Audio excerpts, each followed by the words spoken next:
Hello সবাইকে, সবার কি অবস্থা? আশা করি সবাই ভালো আছেন। আমি ব্যাকইয়ার্ডে বসে ভিডিও রেকর্ড করতেছি। রাত বাজে ৯টা, বাইরে তারপরেও আলো, কারণ আয়ারল্যান্ডে রাত ৯টায় সামারেও বাইরে সূর্যের আলো থাকে। বাট যেহেতু ব্যাকইয়ার্ডে বসে রেকর্ড করছি, বাতাস থাকবে, জন্য অডিও একটু খারাপ হইতে পারে, আগেই দুঃখিত। এটা একটা মোটিভেশনাল টাইপ ভিডিও, এই কারণে এটারও একটা ওয়ার্নিং দিয়ে রাখছি। মোটিভেশন টাইপ জিনিসপত্র দেওয়ার চেষ্টা করবো আপনাদের। তো আপনারা অনেকে আমাকে যারা ফেসবুকে ফলো করেন তারা অনেকে দেখেছেন যে এবারের কোরবানির ঈদ উপলক্ষে আমরা 14 জনকে সালামি দিয়েছি। আমি একটা ফেসবুকে ভিডিও আপলোড করে বলেছিলাম যে এই ভিডিও নিচে আপনি কমেন্ট করেন, এই যত কমেন্ট আসবে সব কমেন্টের মধ্যে আমরা একটা র্যাফেল করবো, র্যাফেল করে 14 জনকে সিলেক্ট করবো এবং এদের প্রত্যেককে আমরা 5,000 টাকা করে দিব। সো প্রায় 2 দিনের মধ্যে 1 লাখের বেশি কমেন্ট এসেছে, আপনারা অনেকেই হয়তো দেখেছেন। এবং তারপরে সেই কমেন্টগুলোর মধ্যে আমরা র্যাফেল করে 14 জন সিলেক্ট করেছি, ওইটার ভিডিও ফেসবুকে দেওয়া আছে। তো এই কাহিনী আমি এই জন্য বলছি, তার কারণ দেখেন, আমি চেষ্টা করেছি যখন থেকে আমি ভিডিও রেকর্ড করি তখন থেকে সবসময় আপনাদের সাথে অনেস্ট থাকার।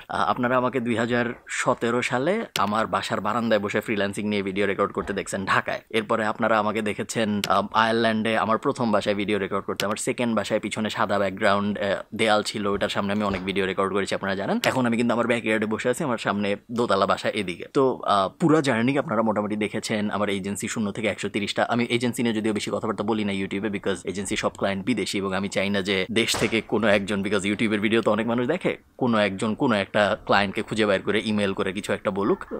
এই ব্যাপারটা আমি চাই না, কারণ আমি এজেন্সি নিয়ে কথাবার্তা খুব একটা বলি না। বাট আমি রেভিনিউ নাম্বার আপনাদের দেখাইছি এবং এজেন্সির নাম ধাম আপনারা জানেন। এই মুহূর্তে মাশাআল্লাহ আমাদের এখন 120টার আশপাশে ক্লায়েন্ট আছে, 20-30টার মতো। তো সবসময় আমার কাছে ইমেইল আসে এবং একটা কমন থিমের ইমেইল আমি যেটা পাই সেটা হলো, ভাই সাহায্য লাগবে। কি ধরনের সাহায্য?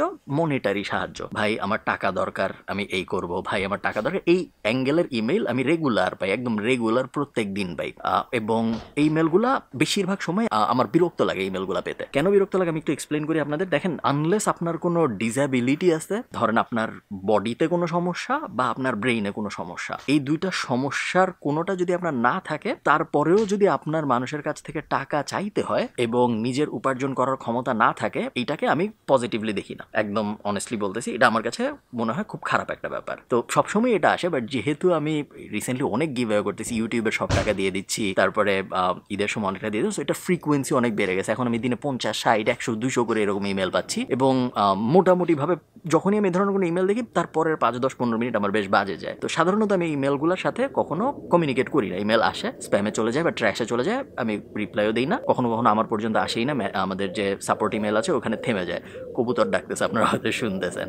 তো আজকে আমি হঠাৎ একজনের সাথে এই বিষয়ে এনগেজ করা শুরু করলাম যে ভাই, এবং আমি যখন ইমেল আসে তখন মাঝে মধ্যে যদি হাতে সময় থাকে, আমি ইমেলটা নিয়ে জিমেলের সার্চ বারে টাইপ করে দেখার জন্য যে এর সাথে আমার আগেও কখনো ইমেলে কথাবার্তা হয়েছে নাকি। তো আজকে যিনি ইমেল করেছেন তার সাথে আমি কথা বলতে যেয়ে দেখলাম যে তার সাথে আমার প্রায় 1.5 বছর আগে একবার কথা হয়েছে। সে আমাকে একটা বিজনেসের ব্যাপারে একটা জিনিস জানতে চাইছিল, আমি রিপ্লাইও দিয়েছিলাম। এবং সো আজকে যখন সে আবার ইমেল পাঠিয়েছে, আজকের তার ইমেলটা ছিল যে ভাই, আমার টাকার একটু সমস্যা যাচ্ছে, 5,000 টাকা পাইলে খুব ভালো হয়, আপনি কি আমাকে 5,000 টাকা দিবেন নাকি? এই হলো আমার বিকাশ নাম্বার। এটা ছিল ইমেল। তো আমি স্ক্রিনশট দেখাচ্ছি না বা নাম ধাম বলতেছি না, কারণ ওইটা উদ্দেশ্য না এই ভিডিওটার। তো আমি ওনাকে জিজ্ঞেস করছি সাথে সাথে যে ভাই, আপনার সাথে তো আমার 2 বছর আগে কথা হয়েছিল, আপনি তো সম্ভবত আমার ভিডিও টিডিও রেগুলারলি দেখেন, 2 বছর পরেও এসে কেন আপনার এরকম ধার কর্য করার সিচুয়েশন চলতেছে আমাকে বলেন তো।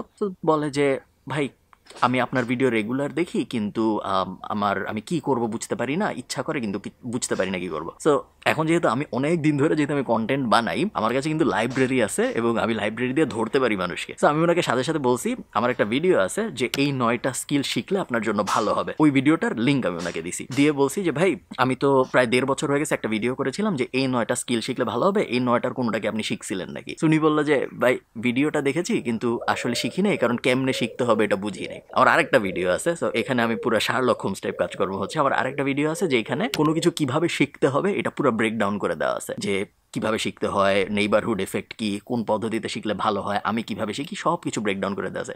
আমি ওইটা দিছি ওনাকে, ওটা দিয়ে বলছি যে ভাই, এখানে তো আমি দেখাইছিলাম যে কোনো কিছু কিভাবে শিখতে হয় এবং কি কি শিখতে হয় এটাও ভিডিওতে বলা আছে, সবই ফ্রি, আপনি কেন শিখেন নাই? এরপরে আর কি ধানাই পানাই হাবে যাবে এবং মূল শেষে মানে দিন শেষে ব্যাপারটা আমি যেটা বুঝলাম, ইচ্ছাটাই আসলে নাই। সহজে প্লেটে কিছু বাইতে ইচ্ছা করে, অনেক সময় মনে হয় যে চামচ দিয়ে খাওয়াই দিতে ইচ্ছা করে, বাট অ্যাকচুয়ালি যে কাজ করব এই কাজ করার স্পৃহাটাই নাই। এবং এটাই সবচেয়ে বড় প্রবলেম বেশিরভাগ মানুষের মধ্যে, যে তাদের কাজ করার ইচ্ছাটা থাকে না কেন জানি, একটু কঠিন যখন হয় জিনিসটা। সহজ হলে সবাই করতে চায়, সহজ হলে সবাই গ্রাফিক ডিজাইন করে, অমুক করে তমুক করে, বাট একটু যখন কঠিন হয়ে যায় জিনিসপত্র, বেশিরভাগ মানুষ কাজ করতে চায় না এবং নিজের জিনিস শুরু করা বেশ কঠিন। যেহেতু 200-300 বছর ধরে ট্র্যাডিশনাল জব রাউটের একটা ব্যাপারে অভ্যস্ত, নিজের জিনিস শুরু করা যেহেতু কঠিন, কিভাবে ওই কঠিন জিনিস অ্যাচিভ করবে এটার যেহেতু এনাফ ক্লিয়ার সামনে এক্সাম্পল নাই, অনেক মানুষই দেখা যায় ওটা করতে পারে না। তো এটা আমি এই জন্য বলতেছি আপনাদের, কারণ স্কিল এবং ট্যালেন্টের ব্যাপারে কখনো আমরা এনাফ কথাবার্তা বলি না। স্কিল এবং ট্যালেন্ট কিন্তু দুইটা আলাদা জিনিস। আমি যদি একটু এক্সপ্লেন করি,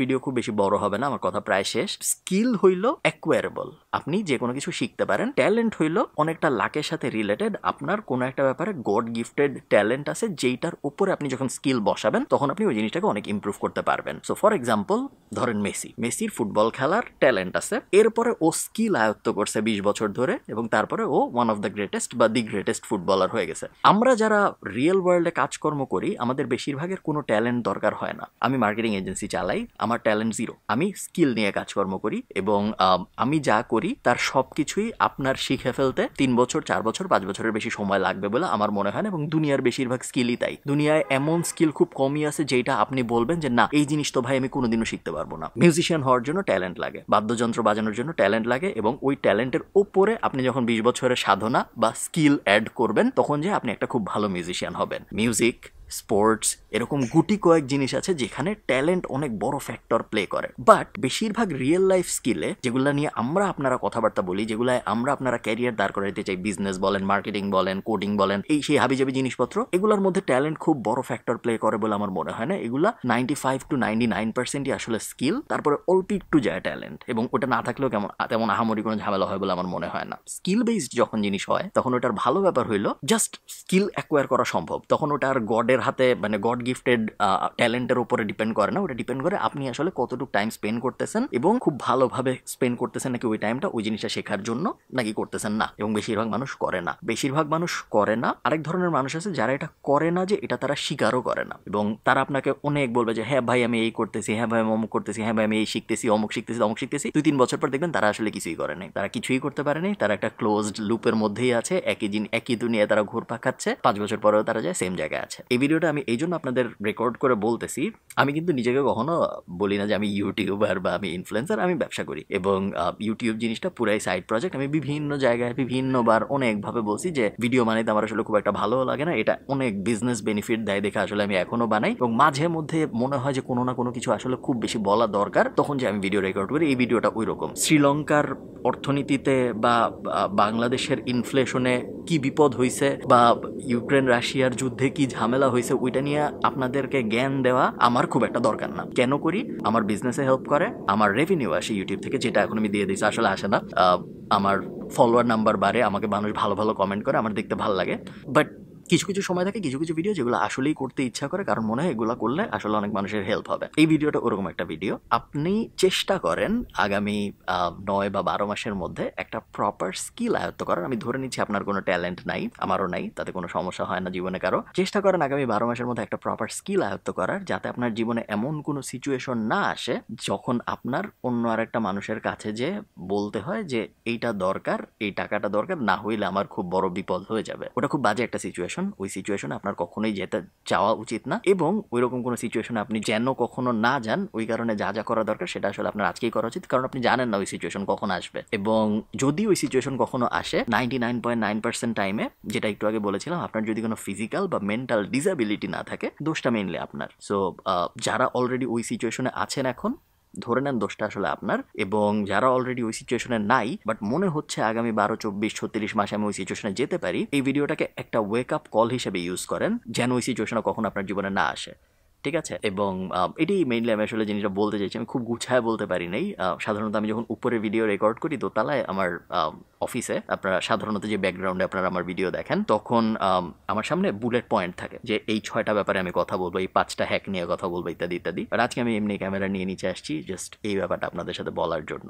হয়তো আর একটু গুছায় লিখে বলতে পারলে আরো ভালো হইতো, বাট আমি আশা করছি আপনাদের আমি বোঝাতে পেরেছি আমি কি বোঝাতে যাচ্ছি। কারণ মেইলগুলো পেতে আমারও ভালো লাগে না, আমি শিওর মেইলগুলো আপনাদের পাঠাতেও ভালো লাগে না, আপনারা যারা পাঠান, আমি তো করতেছি জীবনে যা করার সবকিছু ভালোই যাচ্ছে। অনেকে বলে না যে আমার ভিডিও দেখে একজনেরও যদি ইমপ্রুভমেন্ট হয় তাহলে আমি ধরে নিব যে না ওটা অনেক ভালো ব্যাপার হয়েছে। আমার ওরকম আসলে লাগে না। আমার মনে হয় যে এমন কোনো কঠিন কথা আমি বলি না যে 100 জন দেখলে একজনেরই ইমপ্রুভমেন্ট হবে, 99 জনের হবে না। সেটা যদি হয়, এত কঠিন করেই যদি আমি কথাবার্তা বলি যাতে 100 জনের মধ্যে একজনের উপকার হয়, 99 জনের আসলে হয় না, তাহলে ওই কথা বলার আসলে কোনো দরকার নাই। সেই ক্ষেত্রে কথা না বলাই ভালো। আমি চাই 100 জনের মধ্যে 99 জনেরই এরকম সিচুয়েশন কখনো না আসুক। একজনের হয়তো আসবে, তাকে হয়তো আমরা তখন হেল্প করতে পারবো। বাট যখন দেখি যে এই লেভেলে ওইরকম মেইল মেসেজ এই ধরনের জিনিসপত্র আসে, তখন আমারও খুব বেশি অকওয়ার্ড লাগে, একদমই ভালো লাগে না, এবং যারা পাঠায় তাদেরও হয়তো ভালো লাগে না। সো এই তো, এটা বলার ছিল। এটা একটা অন্যরকম ভিডিও। আমরা আবার রেগুলার ভিডিও স্কেজুলে ফেরত যাবো। আগামী শুক্রবার আপনারা রেগুলার ভিডিও চ্যানেলে পাবেনই। এটা জাস্ট আমি শেয়ার করতে চেয়েছিলাম আপনাদের সাথে। Thank you, tata.